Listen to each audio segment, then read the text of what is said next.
500 ангиар буруутгагдан анхан шатны шүүхээс 4.9 жилийн хорих ял авсан Зариг цэгийн сайтын эрхлэгч Үнэр цэцэг хоригдоод 135 хонжээ. Зариг цэгийн сайтын эрхлэгч Үнэр цэцэг ямар гэмт хэрэгт буруутгагдсан бэ?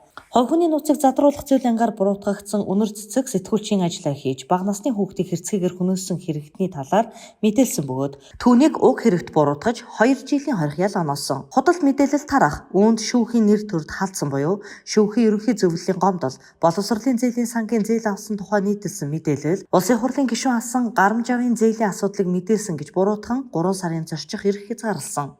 Татвар төлөхөөс зайлсхийх, татварын хяналт шалгалтын хүрээнд шийдвэрлэгдэх ёстой атал эрүүгийн журмаар шийдэж, эрүүгийн хуулийн 18-ын 6 дугаар зүйл заасан мөнгө угаах, 57 сая төгрөгийн татвараас зайлсхийсэн, орлогоо захиран зарцуулж мөнгө угаасан хэрэгээр 6 сарын хорих ял оноосон, мөн хуулийн 19-11 дугаар зүйл заасан, төрийн нууцыг хууль бусаар олж авах, өөр бусад этгээдийн эзэмшлийн тээврийн хэрэгсэлд үзлэг хийн хураан авсан гэх бичиг баримтад улсын нууцад хамаарах бичиг баримт байсан гэх бөгөөд үүнийг Үнэр цэцэг хадгалсан олж авсан гэж буруутган бусдын үйлдэлийн төлөө ял халдаан 1 жилийн хорих ял оноосон байдаг юм а. За төрийн нууц гэдэг одоо эх орноос уурсан ч гэдэг юм уу, гадаадын тагнуулын байгууллагатай хамтарч ажилласан ч гэдэг юм уу, ийм нөхцөл байдал энэ кейс дээр ерөөсөө байхгүй. Тэгээд төрийн нууцтай холбоотой энэ кейсийг одоо материалууд нууц юм а гэдэг хүрээнд хурлыг нь хаалттай хийж ягаад өмгөөлөгчгүй оролцоод ингээ хаалттай хийгээд хурал үргэлжлээд ял аваад явцсан байгаа. Гэхдээ өмгөөлөгч нарын зүгээс бол энийг яг эцсийн шийдвэр гэж үзэхгүй байна. Сэтгүүлч Үнэр цэцэгт холбогдуулсан 500 анги тус бүр дээр өмгөөлөгч ажиллаж байсан. Гэтэл анхан шатны шүүх хурал дээр түүний хувийн нууц задруулсан гэх хэрэг дээр ажилласан Оросоо өмгөөлөгчөөс бусд нь тухайн өдөр давхар хуралтай байснаас шалтгаалж шүүх хурлыг хойшлуулъя гэдэг хүсэлтийг анхудаа тавьсан ч шүүх хангаж өгөөгүй буюу үндсэн хуулиар олгогдсон өмгөөлөх эрхийг нь ноцтой зөрчиж элтэд нэг талыг баримталсан шүүхийн тойм мэдээ хүртэл гаргаж олон нийтэд мэдээлжээ.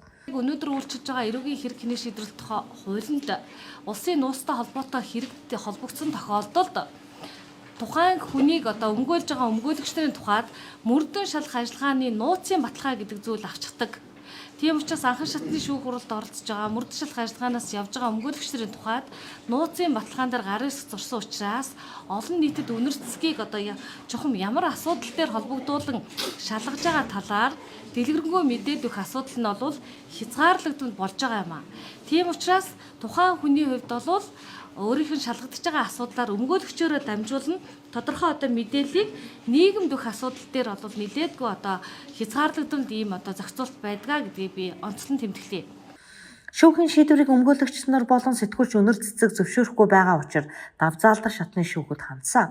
Анхан шатны шүүх өмгөөлөгчдийг оролцуулалгүй шүүсэн нь ноцтой алдаа болсон гэж үзэж байгаа. Үнэр цэцгийг 500 ангаар буруутгасан яллах процессын эсрэг эрхэн хүн дангаараа өөрийгөө хамгаалах хууль зүйн бололцоо байхгүй. Үүнийг шүүх дүгнэж цэгнэж үзэлгүй иргэнэ шүүсэн нь алдаа байсан гэж түүний өмгөөлөгч нар үзээд байгаа.